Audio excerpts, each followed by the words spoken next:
flying saucers are real. On the Black Vault, you can download documents that prove that the United States Air Force bases have been breached by UFOs, their restricted airspace, that missile silos have mysteriously been shut down due to UFOs hovering over the base. I think you download that and you read it, you conclude, yeah, okay, UFOs pose a national security threat to the U.S. government. And in '52, I was an 8th grader and old enough to read for myself the big scream headlines that July about UFOs flying over the nation's capital and the Air Force planes not being able to catch them. They're there and they're paying attention. Incidents happened in Soviet Union before it collapsed. Incidents happened all over the northern U.S., ICBM bases, where they came down, hovered over the silos, played hell with the electronics. Pictures were taken. Hundreds of witnesses watched them. It's highly classified. You'll never hear that, except from whistleblowers and big mouths like me.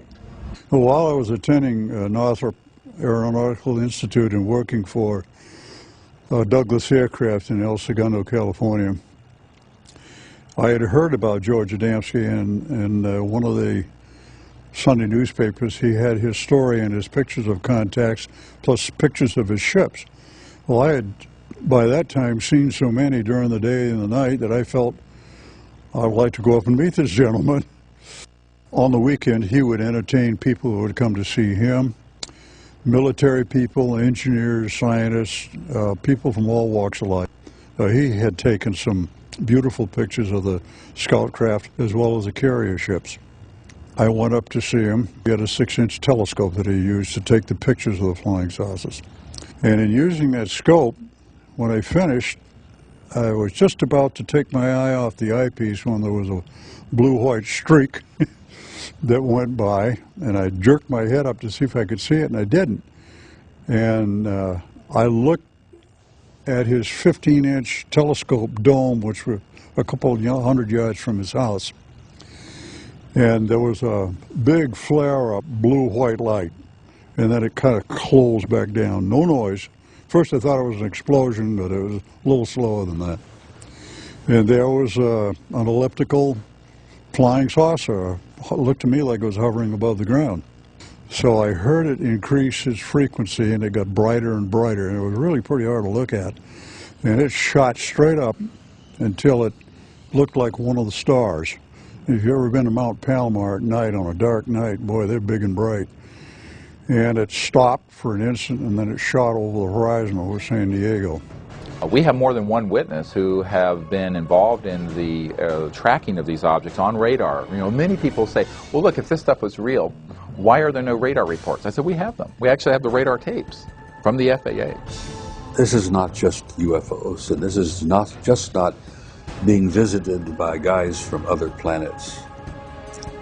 I was to learn later that our security, our intelligence people, our military people concluded and learned we were not merely dealing with interplanetary visitation.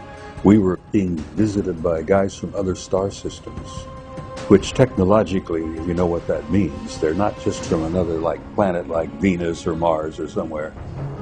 These guys are from other stars. I'm convinced after studies since 1958 that the evidence is overwhelming that planet Earth is being visited by intelligently controlled extraterrestrial spacecraft. In other words, some UFOs are alien spacecraft. Most are not. I don't care about those.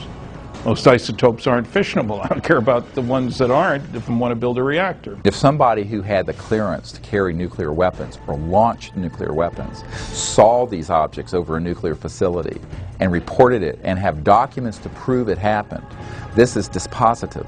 That's what someone who is wanting to look into this, who says, well, could this really be true and I don't know about it, they need to look at that, and we've assembled it. We have a 600-page book of top secret documents and the transcripts of these witnesses. We have videotapes. So I began watching the newspapers for any newspaper reports. I started buying magazines that had a UFO article in the magazine and collecting these, and from those I would get names and addresses. And I often called the people who wrote the articles to get them.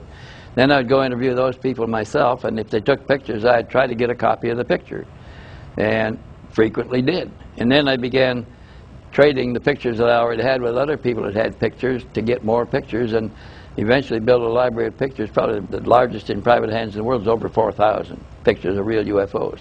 Now, if I can collect that many alone as a single individual working by myself, how many pictures do you think the government has got when every government employee is a potential investigator? Every agent trained investigator, all collecting and contributing to the government file. They must have hangars full of pictures. What Air Force Manual 10-206 says is that a U.S. Air Force pilot who sees a UFO has to report it in a particular way and manner. They outline in this form exactly how to report it. They say list the size, the shape, direction of travel, how big the object was, what were the wind conditions like. And you go through this big form and say, you know, your UFO sighting. The manual then goes on to state that you have to forward this to the NORAD installation. This is that one Air Force base that claims, oh no, we haven't collected these things since 1969. The problem is this form was last updated in October of 2004.